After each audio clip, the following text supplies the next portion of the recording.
Good afternoon and welcome to the final event of the UVI Caribbean Green Technology Center's Energy Month webinar series. This October, we've cruised around the island at the Vivan St. Thomas Electric Vehicle Rally. We've learned the basics of energy generation and looked at maps of solar and wind potential here in the USVI. We've learned about solar installation from Brian Walden at Pro Solar and about sizing your system and navigating the WAPA Net Energy Billing Program. We've tuned in with the VI Energy Office to calculate the money you can save on your electricity bill by going solar, and we've learned how to set up our own solar and battery system as well as other helpful off-grid devices to help us power through blackouts.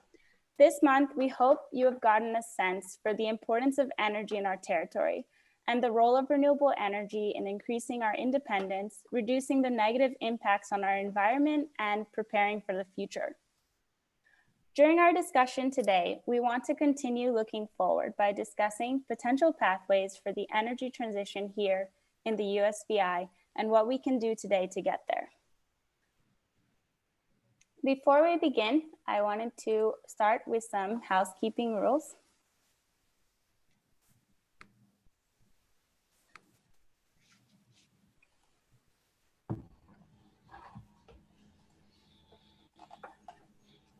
So panelists cannot see or hear you. You can ask questions of the panelists by clicking on the Q&A button. The moderator will bring up your questions if and when relevant in the discussion. Feel free to use the chat room, and at certain points during the panel, we may ask you to give your responses in the chat. And finally, please be respectful of others.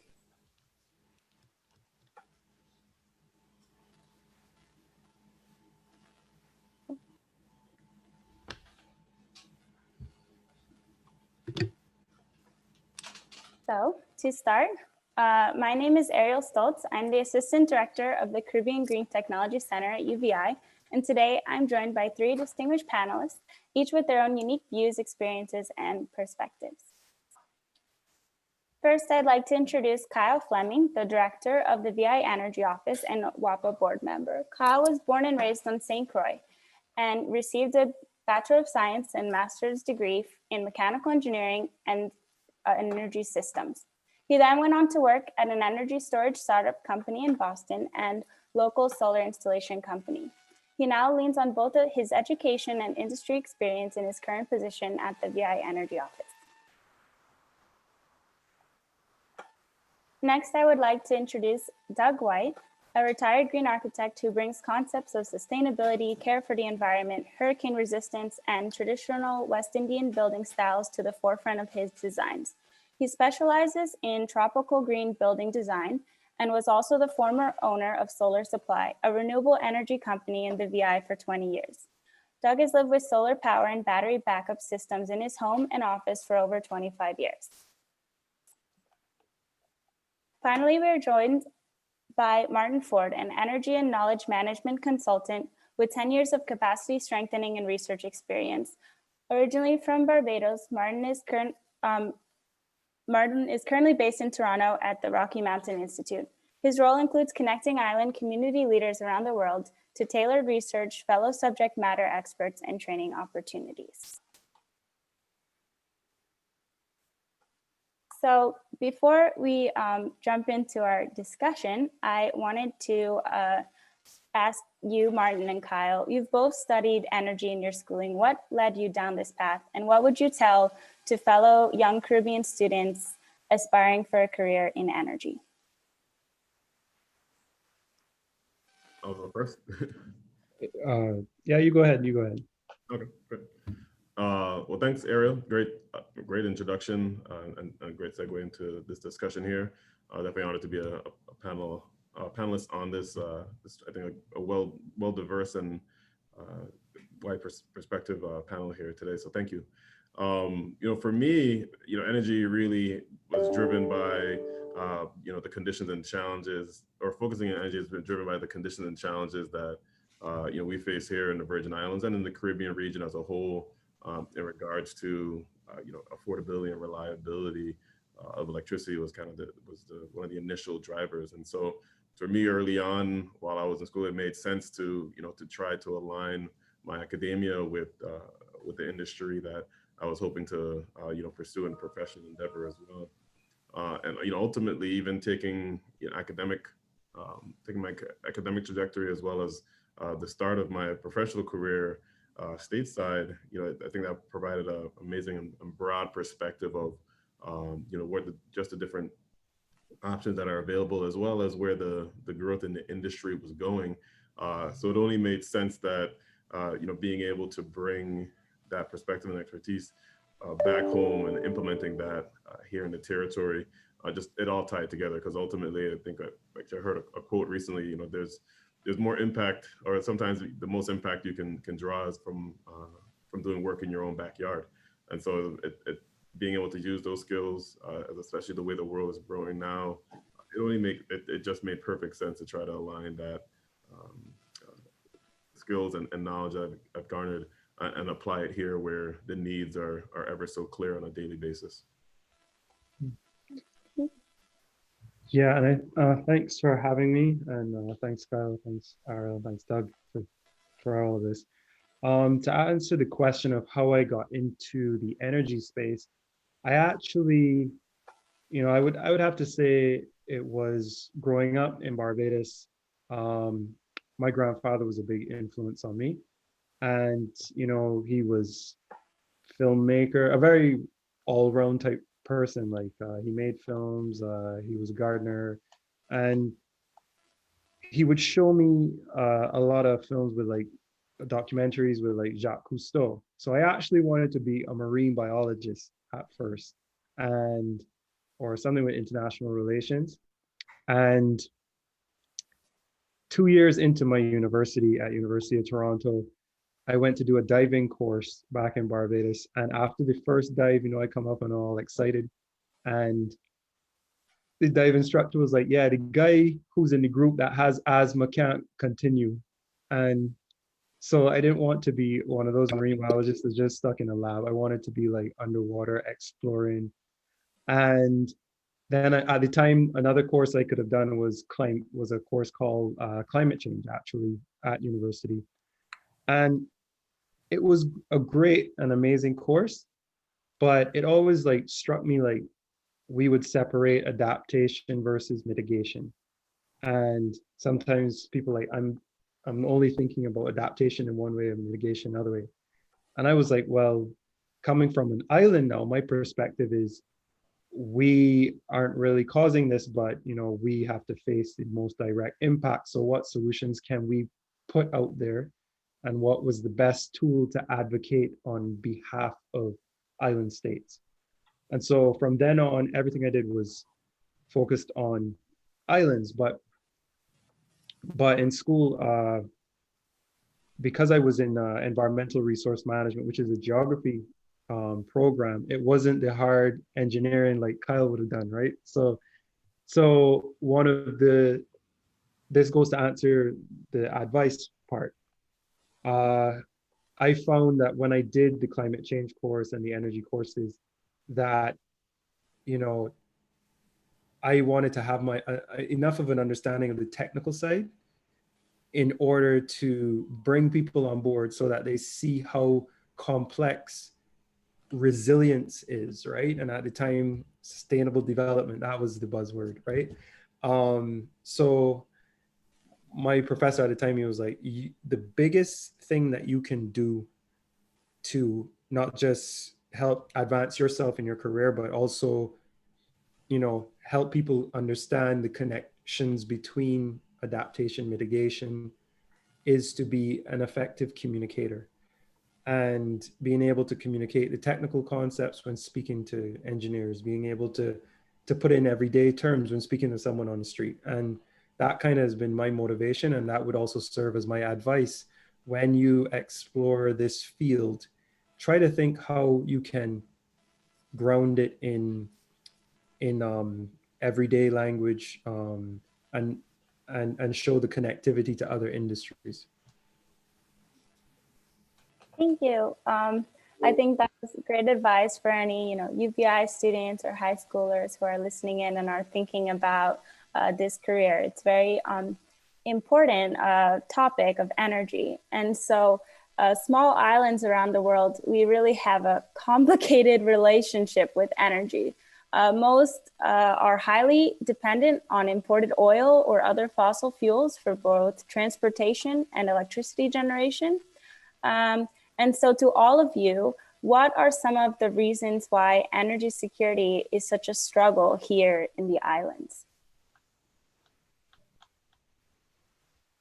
Well, I guess I'll start off. I think the main issue is just simply because we're islands that we don't have in the States. You have a whole integrated grid, so that if one part of in one city, if the city or a region goes down, they can connect to the other regions, and they also have all of those resources that they can link back and forth together. For us, we have essentially one power system. And when that power system goes down, that's it. The standard thing is to have generators, but if you install solar, which is infinitely, when you look over the life cycle cost of solar, you're looking at it amortized around 10 or 13 cents a kilowatt hour over 25 years. So you not only have a reasonable source of energy, but you have a source of energy that's readily available if you have PV with battery backup in your house, so that it switches over automatically, and then you can provide, gives you power while the power's out. So microgrids, the development of microgrids is really a key detail for us to move forward with in the VI. Yeah, and I would follow on to that relative to our location and our kind of standalone power grid that we have to supply here in the territory, whereas as Doug mentioned, where it's not as much of a interconnected resource as it tends to be in larger regions. Opens it up to more vulnerability as well. Vulnerability not just from the own challenges within the plant, but also for most island regions, especially here in the Caribbean, and I would say in most tropical regions, the susceptibleness to a wider range of natural disasters also emphasize that vulnerability, where our supply chains that have to support these areas could also be compromised. And so we really have to look at from a level of self-dependence when it comes to our energy system and our energy profile. And it's something that we see, as Doug mentioned, even from on the household level, we still look at it at the territory level relative to a self-dependence on being able to have to generate enough power to meet the actual needs, because it's a required resource for the entire community.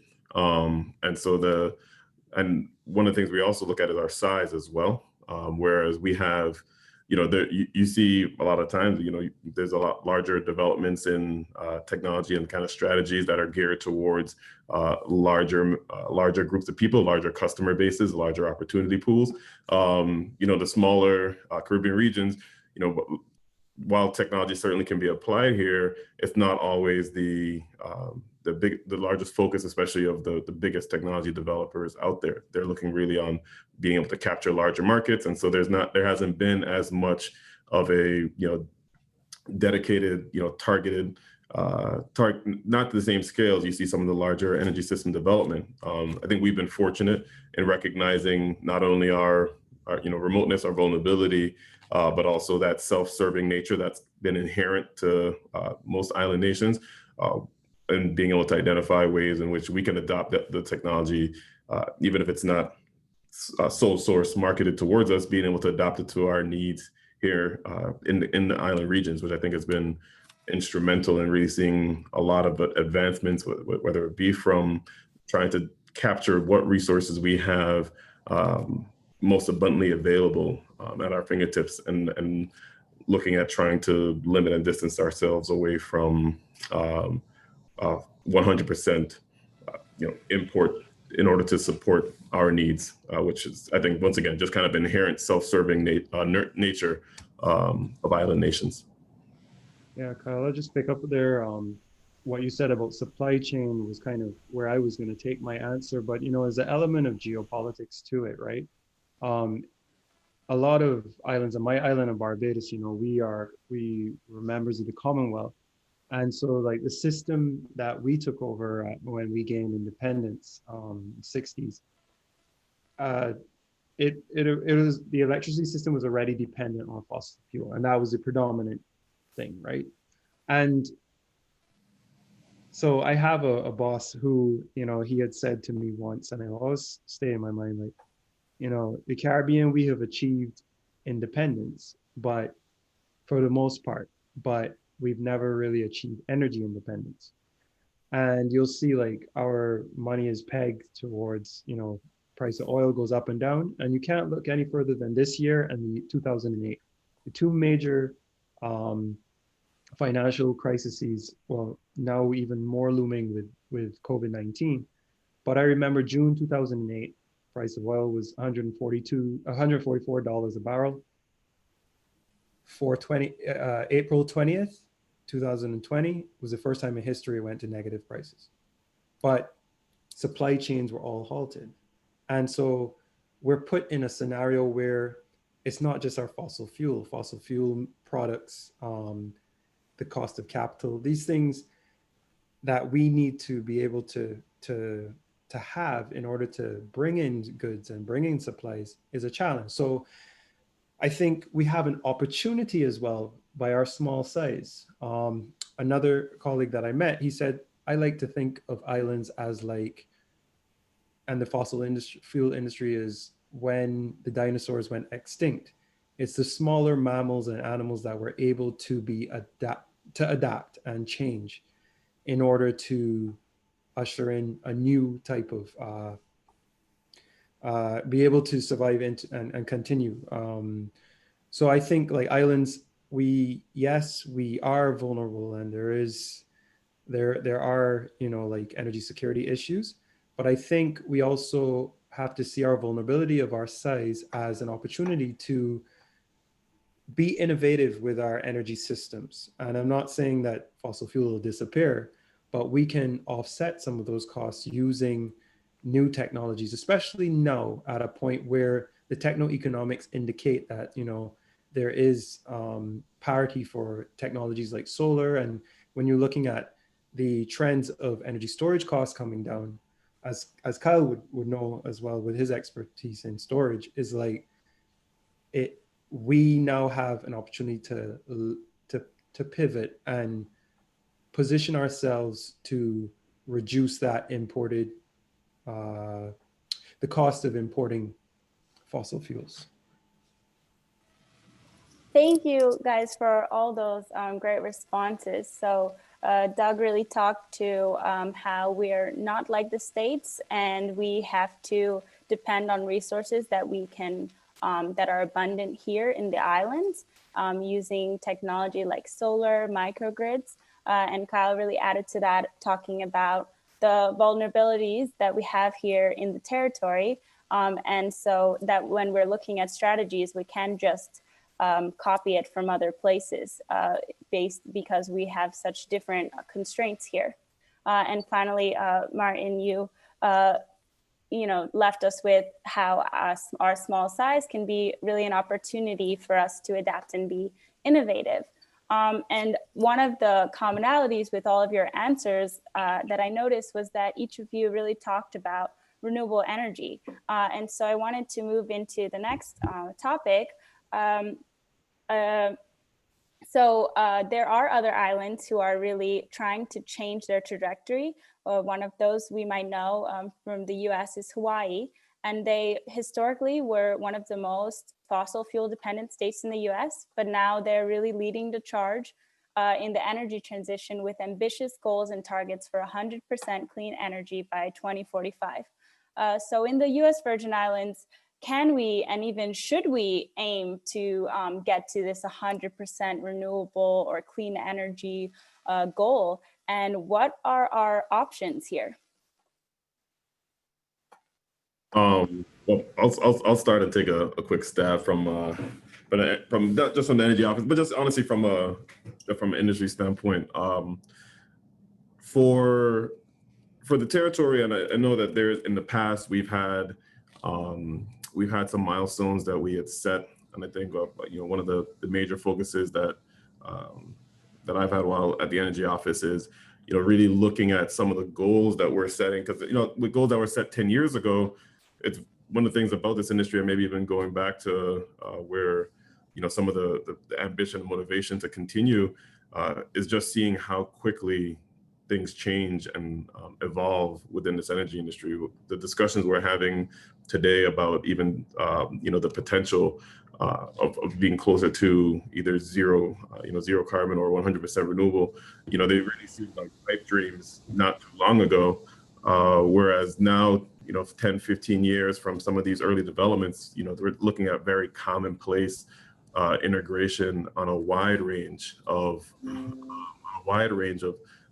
energy advancements. And so that in of itself is comforting, because we see, yes, even though while we may set goals today, we always have to keep our mind kind of open to the variability, and also just recognizing just how much growth there is still to come as more and more interest within pushing the technology to the leading front. And we're also seeing so many effects on the environmental side, which is also driving a lot of the push and development of the technology that we see as being able, especially from the renewable energy front.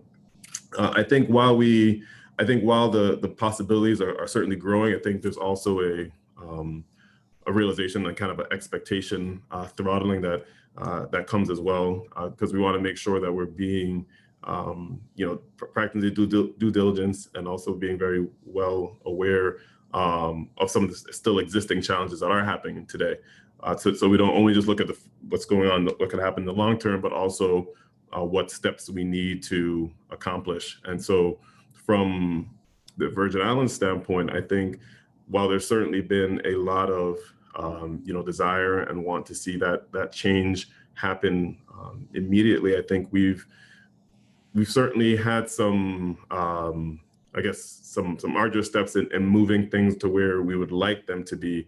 I think that what it really has come down to is being able to capture specifically the vision that we think is most realistic in the near term. And I see that while we know that renewables are certainly growing, I think there's still a balance within the near term where we will still see some form of traditional generation still be part of our mix. I think what we need to do is understand, okay, how much can we, what are some of our new baselines? If we're looking 5 years from now, with the amount of renewables that we can bring on, can we bring that thermal generation baseline down to where it's really looking at being kind of a stabilizing factor more so than a primary generation factor, and look at more of kind of a weaning approach to getting there, and because it really becomes a balance of systems after a while as well, because obviously given the nature of renewables, once we start balancing out some of the intermittency issues, which we're seeing energy storage handle so well, those discussions, those possibilities, and that kind of reduction on that thermal baseload continues to decrease once we can balance out the intermittency of some of the renewables as well. And that's another major stride in the technology front, because I mean, 5 years ago, I can remember many platforms, people saying that there's no way we can really look at solar because at night there's no solar. And where that became just this kind of stopgate for really trying to push the dialogue forward. Well, here's energy storage come in to play now to say that really this balancing act doesn't have to be as difficult as it was once presumed. So I think once again, I think that not to say to, I think setting the goals 100% are there's no harm in going to that approach. I think what we need to throttle is our expectation and kind of what that timeline itself actually looks like, given the technology and given what's available to us at this moment. Well, I would support, exactly. I think what Kyle's saying is really what's going to happen. But I would like to talk and address it from the point of the huge energy burden that fossil fuels are placing on the territory right now. That's both on our businesses and on our homeowners. and so that widespread distribution of solar with battery backup can really alleviate that for a lot of people. You know, solar right now is cheaper than oil and gas, so that in the stateside, so on a large scale. So the reality is that any business is going to migrate to the least expensive systems, and solar with distributed solar, that means having solar all over the island, not just in one big array, because we can see what happens to one large array in a storm, or if in the intermittency, if there's a cloud that comes over. But it's very rare that the whole island is going to be covered with cloud cover. And so that strengthens the grid, putting renewable energy into the grid, all over the grid, and then managing it, very similar to what the internet is, where your energy system is giving and taking both energy and information back and forth. So that if you have storage, we have storage all over the island in people's residences and in their businesses. That's one huge virtual battery bank that can be used for demand response to help to stabilize the grid. Now, I know this is long-term thinking, but I think this is really where we need to be going, to develop microgrids on an individual, a home level, where you have more than one source in your home, and then expanding that out to neighborhood levels and neighborhood substations, and then to the territory as a whole. This is what Puerto Rico is in the midst of restructuring and rebuilding their whole energy grid now based on this concept. And I think the Virgin Islands we should follow suit. Martyn, I just have one quick follow-up to Doug, and I'll let you go. That's not as far away as you think, Doug. You know, we actually have a number of resources that we're putting towards better understanding exactly what those type of systems will look like, and actually and how they will interact here in the Virgin Islands. And I'm not looking years out on that possibility. We're much closer to that reality. So just to interject there, but Martyn, please go ahead. No. Actually, what I'm about to say is actually a synergy of both of what you said. And I absolutely love that Doug said energy and information. We're now entering into an information age and grid modernization more generally, where in order to do that, though, we have to have the data. And so I like to use the metaphor of like a computer system where it has interoperability between nodes. And if you start to think of networks, there are networks all around us, you know, like even neural networks, and it usually consists of multiple nodes connected. And that is, the interoperability comes into play, where if say Wapa's had a solar farm, that's one node, but then Doug and Kyle at their houses, they have energy system as well. That's the distributed side of it. And to that point,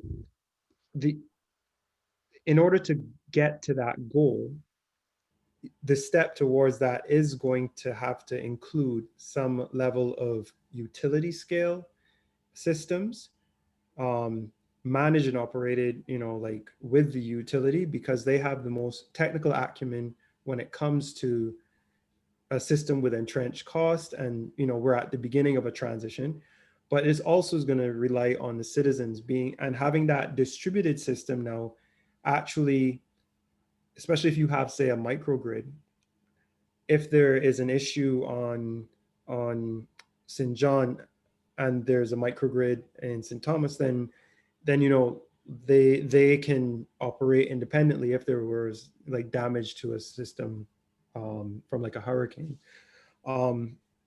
But this is something that we're seeing like in islands across the region. You know, you would have the aspiration of 100% renewable energy. As you reach different levels of capacity, so Hawaii has had struggles, you know, going, you know, at first you start off and they're learning through the transition to 30% or 35, then you get into the 55% range. It's a different technical challenge there. So it's great to have the aspiration, but with any goal, you have to really analyze and have a baseline for where you're at. And that's where like integrated resource planning comes into play. And now I would like to actually extend that to say integrated resource and resiliency planning. So with my work with RMI, with some of our projects, what we do is we try to understand the location and the technical limits of that particular grid. And then also, where are the resources? Where is the ideal place to put wind? What are the goals of the country? And once you have that, then you can present that to policymakers to say, okay, this is where you can reach in terms of the amount of renewable energy penetration, or to get to that first 30. And then if you want to go to the next 50, it becomes this iterative living experience that you go through with all the stakeholders. And a critical part to that is making sure that to reaching 100% is that we are in the process creating professional development for local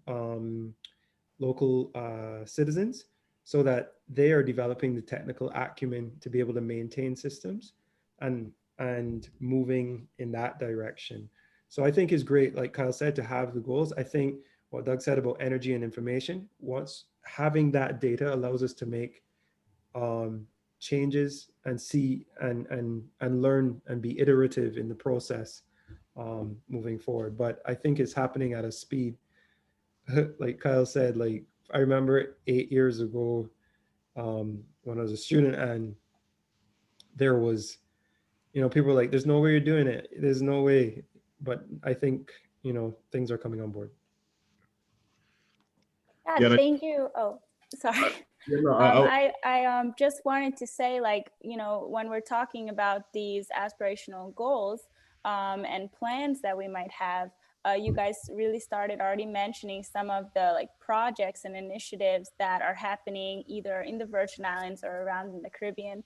And I just wanted to really continue on this topic about like, what are the actual steps that we need to take if this is our goal. And I know that some of our audience members have already mentioned some of those steps. I just want to read them out to you guys and get your opinion. But we have some people who are asking about solar water heaters and different, also, adopting the goals of the UN Sustainable Development Goals. We have questions about the residential programs like Living Building Challenge to make homes net positive, and other alliances, United States Climate Alliance, and just, offering training certifications, and other projects for kind of reaching these goals. And like, maybe if you can also provide some examples from either what's happening here in the territory or from other regions or islands around. Yeah, so one thing I'll actually start with, and Martyn, I'm probably gonna have to copyright this from you, but I think vulnerability as an opportunity may become my new catchphrase. And I think it's actually, within my time here at the Energy Office, I've realized truly how much our vulnerability has created in terms of opportunity and the support that's actually being made available to us here in the territory. I assume most people on this call are from the U.S. Virgin Islands, and one thing, and Martyn, you could probably speak to this as well, by I guess the comparison relative to being under the U.S. flag relative to the federal support that has been made available to develop some of the quantitative analytics and also the policy development around these things that as Doug mentioned, that we're trying to see here. I'll speak specifically to that under one of the U.S. Department of Interior grants that the Energy Office currently has and is administering. It's a distributed generation market structure grant, which allows for us to be able to actually assess the feasibility, both the economic and technical feasibility of this distributed aggregate of controlling resources, and the positive, and basically be able to list out and develop the value stack of benefits, whether it be from the grid services to the system as a whole, that type of control system can allow. Not only does it allow for the technical and economic feasibility, but it also allows for the policy development side. Because while we can certainly allow the electrons to flow, there still has to be some type of policy framework, some type of whether it be compensation structure or credit structure that gets built into a program like that as well, since you're talking about this fully interconnected system.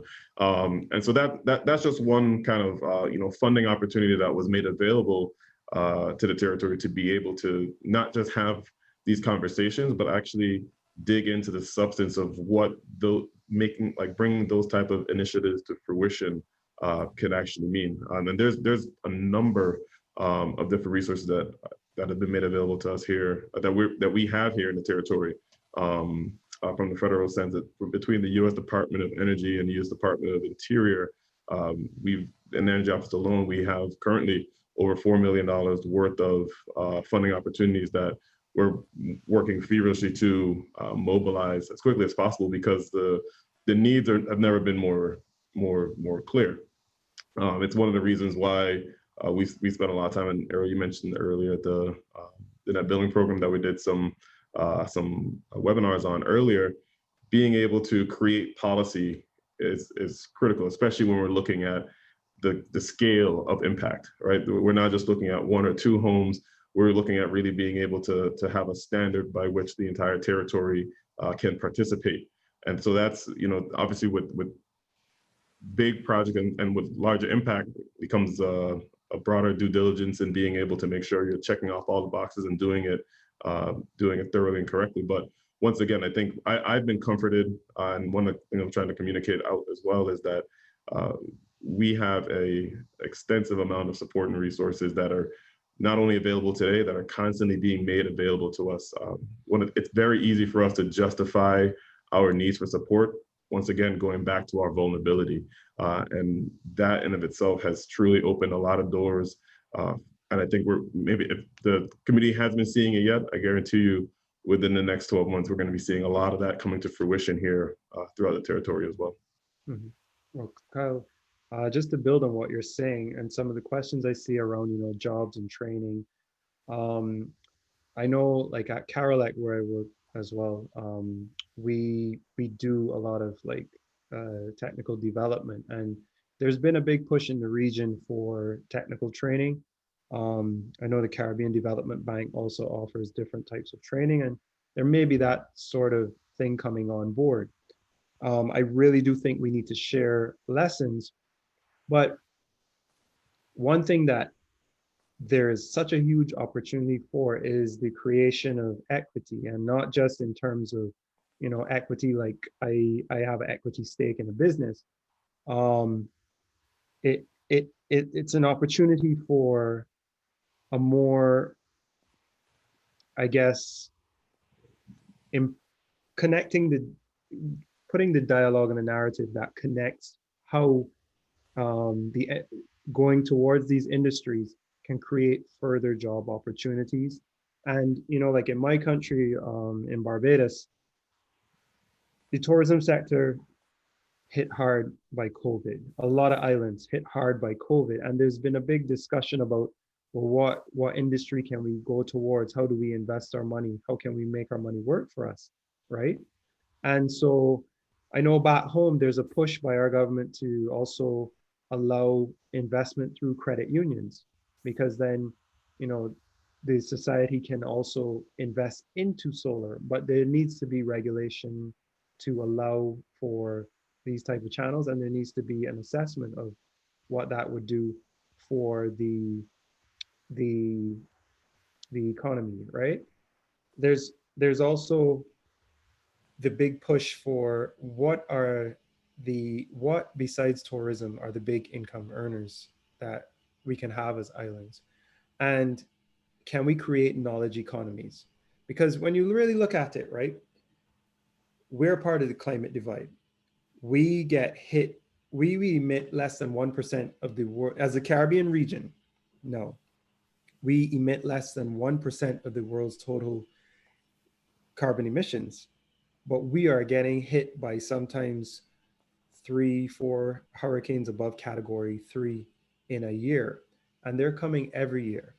So now this is opportunity where, if we want to create equity, we want to adopt, we want to lead. We are leading. We have no choice, is what I'm trying to say.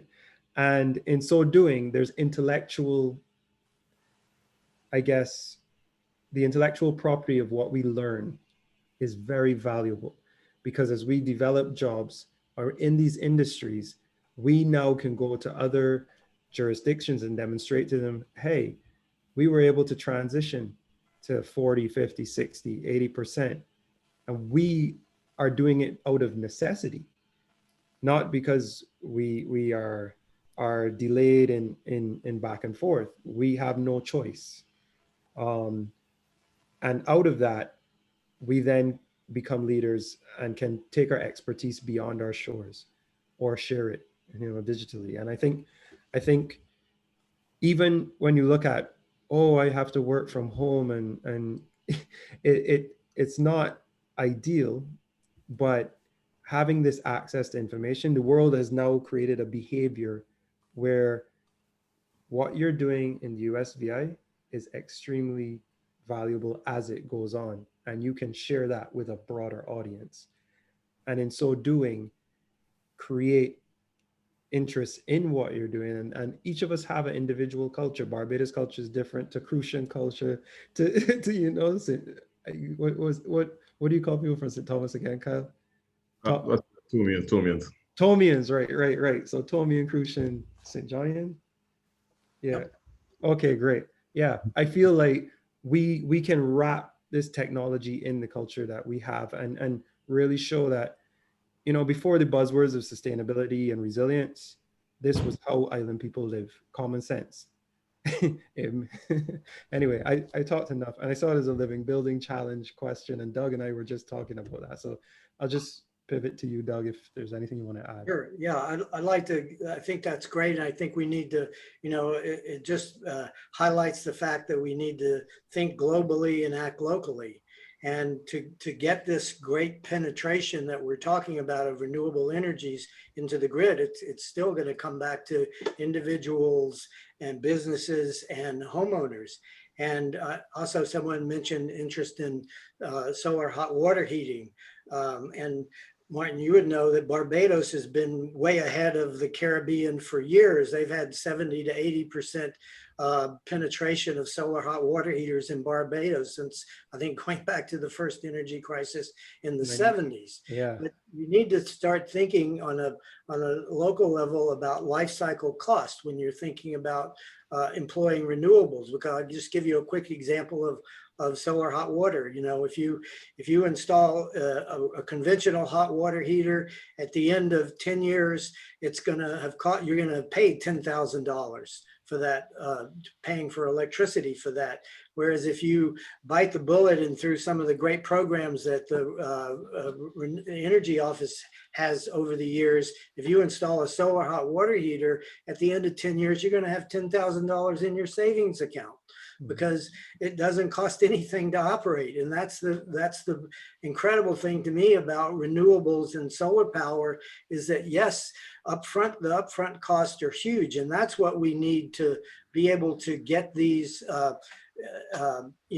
into the community. And I'm involved with a program right now, which Kyle is also consulting on, called Solarize St. Thomas, which is a group buying program to be able to bring the cost of solar down for people. And we're also attempting to install a low to moderate income family grant program within that, because if we want to have widespread penetration of solar in the Virgin Islands, it just can't be the people that can afford to pay for 25 years worth of power up front. We need to figure out ways and devices to get solar down so that it can be installed in everyone's home and everyone can have it. And when the power goes out, you don't worry about it, because you just switch over to your battery backup, and that's it. You're happy until power comes back on. Yeah, you said something Oh, there that stood out to me. I just wanted to mention really quick, Ariel. When you said about what you said about the passive solar, right? The water heating, passive options, like how we build our building form, how we create energy efficiency within our homes will reduce the demand for energy as well. So it's kind of, but sometimes energy efficiency is not discussed as much as renewable energy because it's not like, I could see solar panels, I could see the wind farm, okay, it has the energy being generated, but it also becomes like, what is your behavior, and your use of it and your timing of it, and like, so there's a lot of wiggle room for us to reduce our demand, save money that way, then put in the systems, or put them in parallel. And I think we're at a point where people are beginning to understand that light just doesn't come when you flick on the switch. yeah, that was really great. That's actually what I was about to ask Doug, if you could, as your role as, architect, talk to a bit of these strategies for reducing energy, whether it's energy efficiency, but also those kind of passive strategies just from how you build your home. Sure. Yeah, absolutely. When I first moved here into the Caribbean about almost 40 years ago, my background was in historical architecture, and I came down here. I looked at traditional Caribbean building, and I said, "Hey, man, these guys, they figured it out 300 years ago. It's all the principles are right here. You orient your buildings toward the trade winds. We have trade winds that blow all year long. So take advantage if you're building a new house or renovating or whatever, take advantage of those natural breezes that blow. And think about the sun paths. We love to build out of masonry for hurricanes, but masonry holds heat.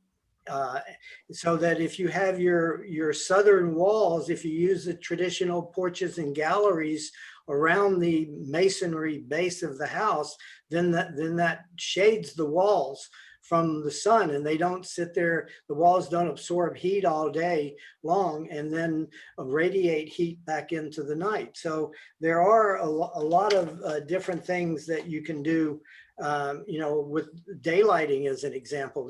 Think about designing your house with a lot of large openings. And that's, if you look at traditional West Indian architecture, there are a lot of openings to let the light and the air flow through.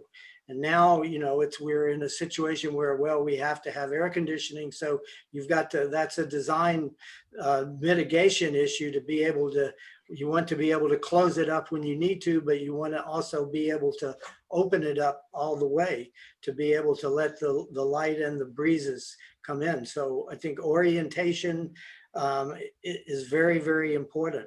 And these energy efficiency, energy saving techniques that you can install. Simple things like changing out your light bulbs to LED light bulbs can save a huge amount of energy over time. Yeah, thank you so much for all of those really cool strategies for reducing your energy use just by how the home is built. But I think this really leads to that, not everybody has the ability to implement these strategies, although they're amazing and they work. Not everyone's in that position. And this kind of leads into the next topic. So if you've heard the term of climate gentrification, so when cities, they start to take on these agendas for environmental sustainability or eco-friendly, and they really invest heavily in redevelopment projects that just push people who live there out of these areas. And so when I just wanted to ask you guys, what happens when we don't pay attention to the power, the politics, and really social justice when we're transitioning to these great topics that we talked about today in terms of renewable energy and sustainability? And, those people who are at risk of being left behind, how can we, make sure that that doesn't happen and eliminate that issue? Well, I'll speak to a couple different areas where I think that we're once again, we kind of have some opportunity to leverage that vulnerability, because I think that kind of going back to actually Martyn made, looking at, where we are right now, as we're still in the midst of, the COVID, global crisis, and what that obviously means relative to really looking at what's next.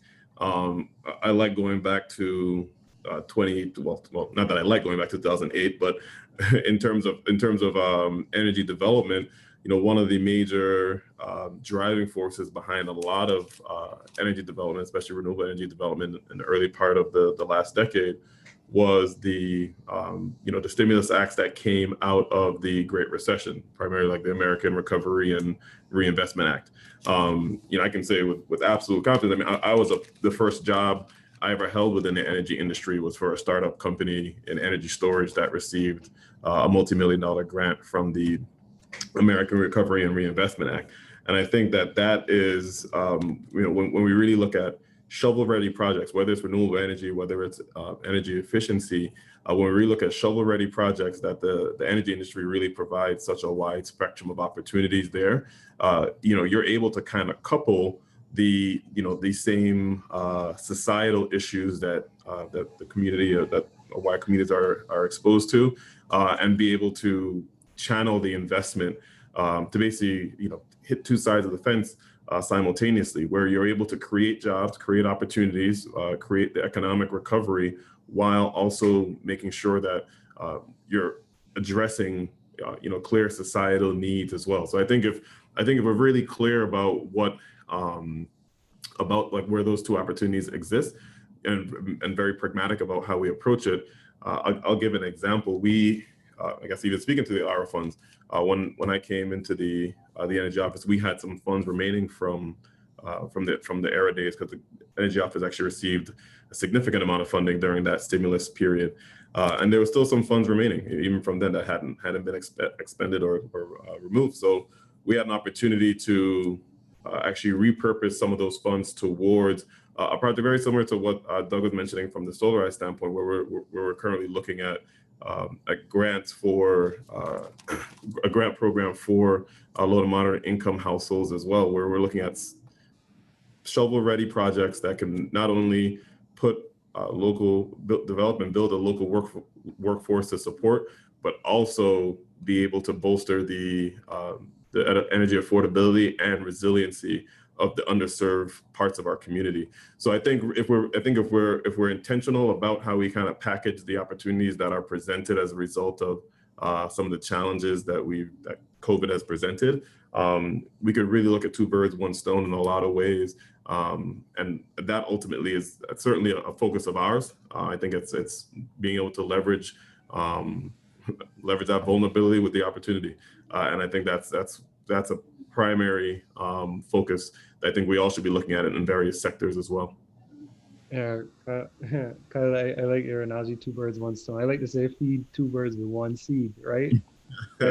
because okay, like you look at island environments and the things that cause inequity, right? So there's financial inequity, there's also access to resources that we need, like water, etc.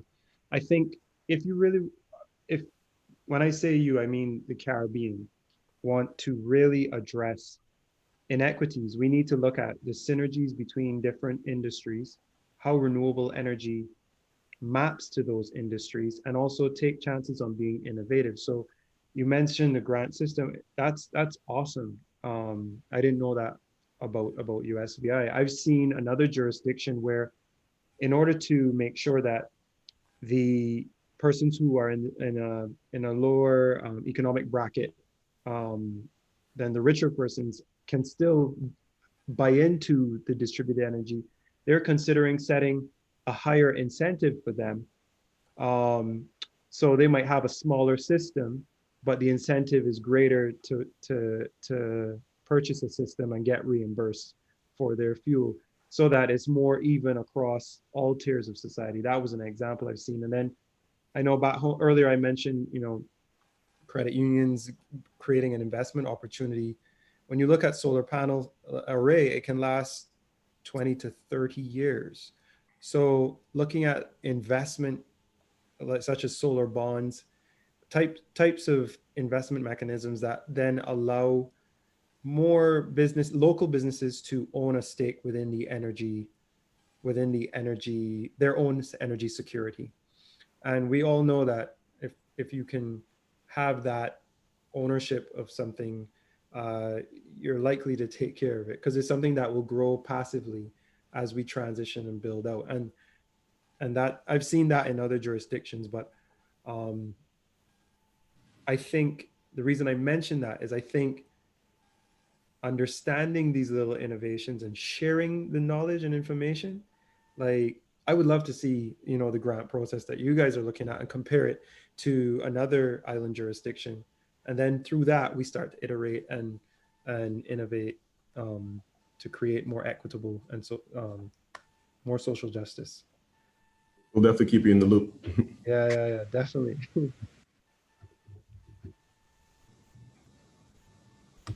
Yeah, I think, the bottom line is we really need all of these solutions to be brought together, to work together, because we have a huge environment, as I mentioned, a huge energy burden here and a huge environmental justice burden here, where our energy cost is 5 times more than what it is on the mainland. So I think we need to work on it from a program level, but all the way down to just the reality is, is I'm a hands-on nuts and bolts guy. We need to get more solar panels distributed out there to everyone, so that, and this is one of the things I really liked about the UVI program, they're powering through a blackout program, is that you can even start very small with very small systems, and build up with that. Because once you find out the amazing benefits of solar, I mean, whoever heard of an energy source that has no moving parts, makes no noise, requires no fuel, and just sits there all day long and makes electricity? Hello, everybody needs this. Yeah, I think that really, we need all of these solutions to be working together to get us to the goals that we set for ourselves. And we're almost out of time for today, but I don't know if each of you guys would like to take maybe 30 seconds to, one thing that you hope the audience takes away from this conversation that we've had. I've got a quick, I'll do a closeout, and also I took a quick glance at the Q&A, and I think I saw one of the questions was in regards to any training or certification.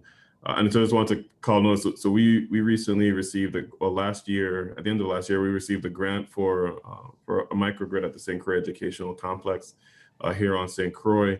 And in that grant proposal, we set aside funding to be allocated towards microgrid training as well as certification as well.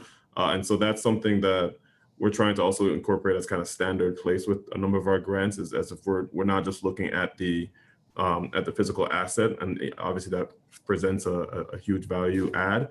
However, I think the bigger picture value add is certainly incorporating workforce development wherever possible with any of the grants that we strive to seek out, especially understanding that we have a very limited labor pool here in the territory, especially in this very specific arena. So I just wanted to answer that one question that was asked about that. And so yes, look forward to that forthcoming, as well as other training and workforce development opportunities as well. I think, Ariel, to your question about what I would like to tell the audience, I'd like to tell the audience to think, to find the connections between energy and other areas, because that's the future. So we talked a lot about electricity production, just generation in itself, transmission, distribution, but electric vehicles are the new biggest trend that is going to hit. So in terms of carbon emissions, it's electricity production, transportation are two of the biggest, agriculture is one of the biggest, and industry. So how do we look at each of our industries and say, how does renewable energy fit into this mix? How does energy efficiency fit into this mix? What innovations are on the horizon that will be And can we use this opportunity now to leapfrog? Yes, okay. I think I'd like to just pick up on a couple of those and totally agree with Kyle that I think workforce development is really the key issue here, because we're talking about, if we're going 100% renewable or even anywhere close to that, we're talking about needing a huge retrained workforce in the Virgin Islands to do that. And we also, if we have that workforce development, then possibly we could also attract some light manufacturing, assembly of photovoltaic panels and other things like that here in the territory to provide, instead of running headlong into reopening an oil refinery, which is going in the wrong direction. I'm sorry, but we could start trying to develop light industry based around renewable energy, and also and picking up Martyn on your electric vehicle comment.